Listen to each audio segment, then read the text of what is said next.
Okay, so here is my Audition file. I made a multi-track thing here. The first part, and this is important, is that you're programming your audio going along with the video. Now, in order to get this video, you need to export your video from Premiere as an AVI file. Okay. Now, you all know how to do it as an FLV. You just, under the selection menu, just choose the AVI file. Then you can go to File and import that AVI file into Adobe Audition. And so what I'm doing is I'm taking all my cuts and I'm programming the audio that goes along with it. So let me show you what I got here and show you where I'm getting stuff. Okay. So in the beginning here, I have Alex kind of walking through the school, and I have this soundtrack November here. That's kind of my main music bed. This is just kind of setting up this kind of lost and lonely world. And then right here, it fades out, and we transition into the poem. And in the video before, I showed you how to cut apart the audio and make it a bit punchier, and use effects, amplitude, and normalize on that audio to make it louder, and then also how to cut out the bad parts where repeated. Okay. Now some of the other things that I did is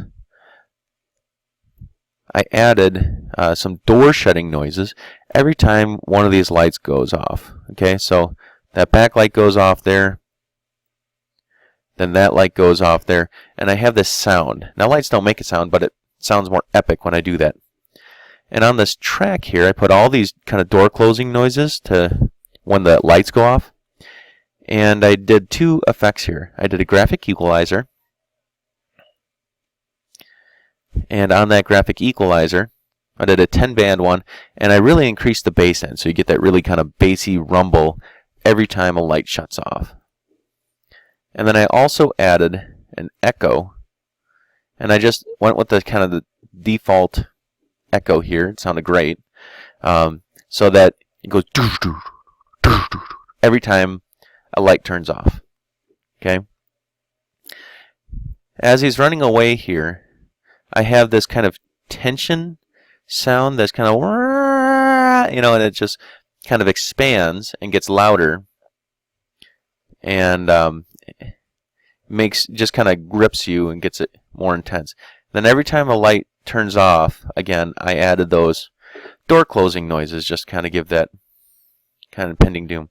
Now I also, when it turned black here, I had to switch the music because that November music was just not the right mood as you entered this kind of chase scene between him and the darkness. So I found this audio here, and I actually got this from YouTube. You might be able to do this as well. I'll show you all these sites that I use for downloading music and stuff. Okay, so it switches to this pucker up music, which is kind of like a good chase scene music. And as it goes on, he runs to the door. And I have more effects there too. And then when I transition from pucker up to this time stop audio, which is kind of another, kind of soft piano, I have this reverse cymbal ride, which is really cool. Like, I put a little echo on that, so to give it a little bit. So, that's just a really cool sound on a reverse cymbal. Okay, and I transition to this last bit of audio here where he's deciding, kind of represents him deciding to go and face his fears here. And then at the very end, I have another one of those reverse cymbal rides with an echo on it.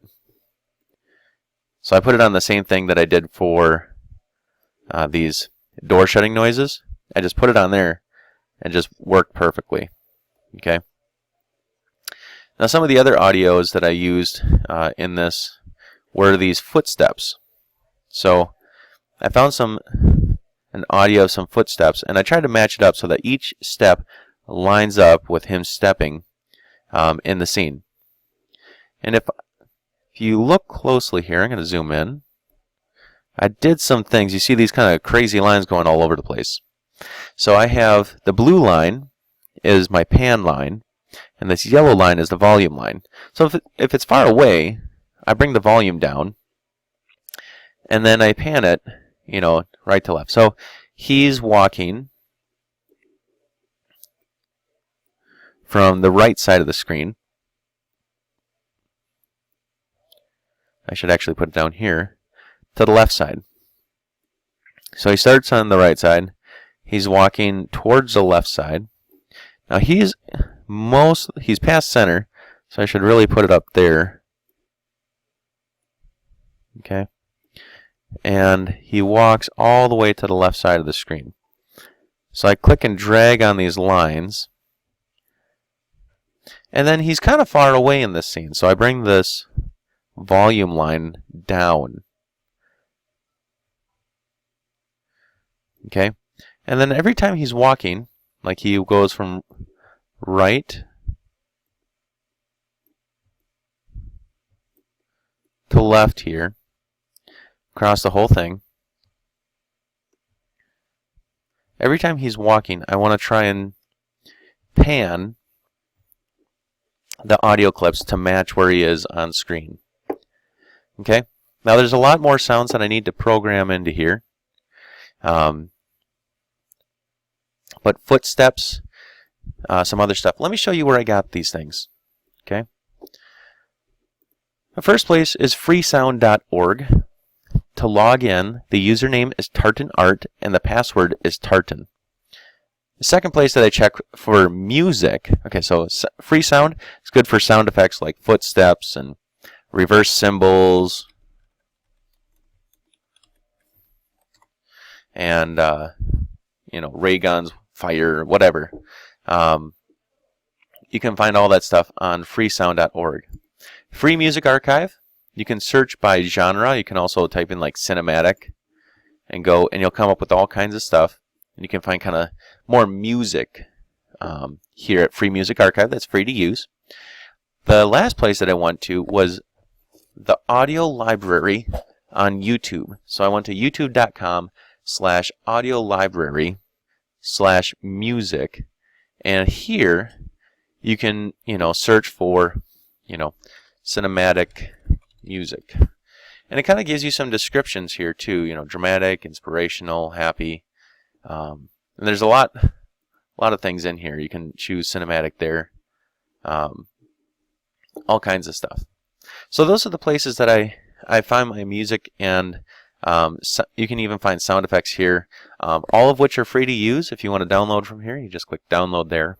And you're going to build your Audition, multi-track Audition file. And once you got everything set, so that everything runs at the right time, you're going to go to File, Export, and Multi-Track Mixdown. You're going to do the entire session. Once you got it sounding exactly the way that you want it, you'll do this. File name, okay, Video Poem Mixdown, that's perfect. Location, make sure it's going to someplace that you remember. I usually like to put it on my desktop. Format, WAV is good. MP3 is going to have lower quality. I go with WAV PCM here. It's the highest, highest resolution sound file is always the best. Okay, it's going to export, and then I'll plug that into my Premiere and use that as my audio. And that should leave you with some great, well-programmed audio. And that's it.